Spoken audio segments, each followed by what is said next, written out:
बाबा साहब ने RPI party बनाई थी, समझ लीजिए। आरपीआई पार्टी के रहते हुए अगर बसपा पार्टी बन सकती है, मैं ये शब्द उन लोगों के लिए कह रहा हूँ जो लोग कहते हैं भाई बहन जी अभी हैं तो भी चंद्रशेखर की क्या जरूरत है। तो मैं इसी वजह से कह रहा हूँ कि अगर आरपीआई रहते अगर बसपा पार्टी बन सकती है, बसपा रहते हुए आजाद समाज पार्टी बन सकती है, तो क्या हानि है। 4 बार आपने सरकार बनाई, इस उत्तर प्रदेश का मुख्यमंत्री आदरणीय बहन जी को बनाया। आज बहन जी अगर आज नहीं बोल पा रही, आज संघर्ष नहीं कर पा रही हैं, तो भाई चंद्रशेखर आजाद जी को आगे आना चाहिए नहीं आना चाहिए, बताइए। आगे चाहिए। मैं पूछना चाहता हूँ, हाथ खड़े करिए, उधर दिखाइए वो कैमरा, हाथ।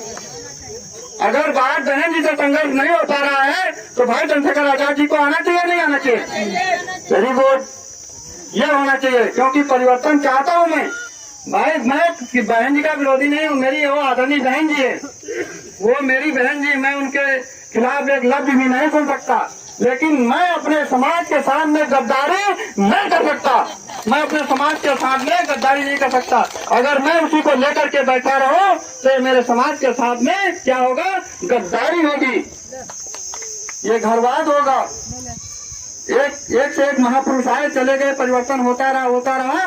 आज मुझे कुर्सी पे बैठने का अधिकार है, बाबा साहब के वजह से अधिकार है, काशीराम साहब की वजह से अधिकार है मुझे बैठने का, कि मैं आज व्हाइट पैंट और ये नीली पैंट पहन के आया हूँ, सफेद शर्ट पहन के आया हूँ, तो आज बाबा साहब की देन है। तो ऐसे ही अगर हमारे भाई संघर्ष करेंगे तो हमारा समाज उठता रहेगा।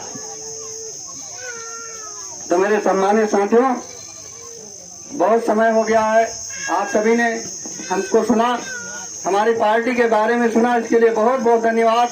भाई चंद्रशेखर आजाद जी का मजबूती से दामन थाम लीजिए, कारवां बढ़ता रहे, ताकि हमारी बहन बेटियों की तरफ कोई आंख उठा करके ना देखे, हमारे भाइयों को कोई ना सताए, हमारे समाज में कोई गलत गंदी नियत ना करे, हमारी कोई खेती ना हड़पे।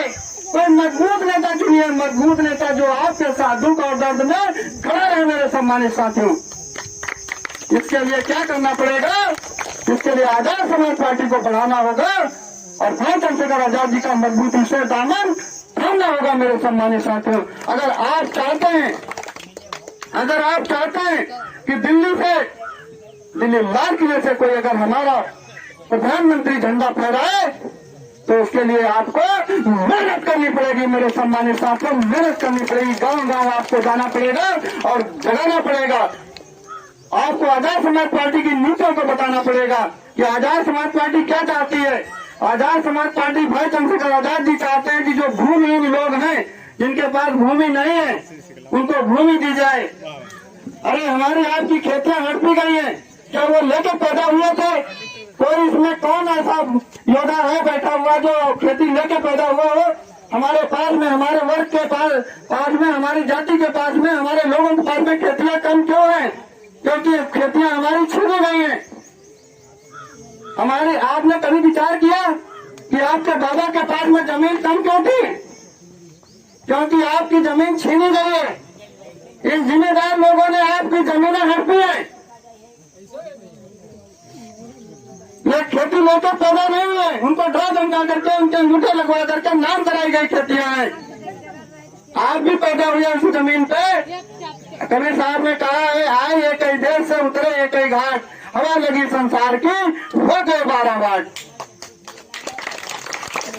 वहीं से आए हैं जहां से आप आए हैं, लेकिन ये अपना माइंड घुमा करके, बेवकूफ बना करके हमारे पूर्वजों को इन लोगों ने खेती हड़पने का काम किया है। मेरे सम्मानित साथियों, ये भूलेगा नहीं हमारा समाज।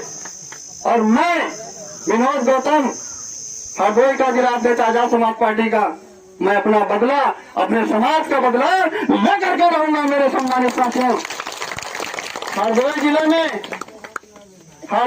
में कोई भी ऐसा गांव नहीं छोड़ूंगा जहां पे बड़ा साहब भीमराव अम्बेडकर की प्रतिमा न स्थापित की जाए। मेरे सम्मानित साथियों, हर गांव में बाबा साहब की प्रतिमा होगी, हर गांव में भगवान बुद्ध की प्रतिमा होगी, हर गांव में गंगार भगवान की प्रतिमा होगी। हमारे बहुजन महापुरुषों का मान सम्मान होगा, उनके सम्मान के लिए हम आखिरी सांस तक लड़ते रहेंगे। मेरे सम्मानित साथियों, लड़ते रहेंगे। और आप हमारे क्या होंगे? आप हमारी बाजू होंगे, आप हमारा कन्ना होंगे। आप हमारे साथ में होंगे, क्योंकि एक अकेला कुछ नहीं कर पाएगा। मेरे सम्मानित साथियों,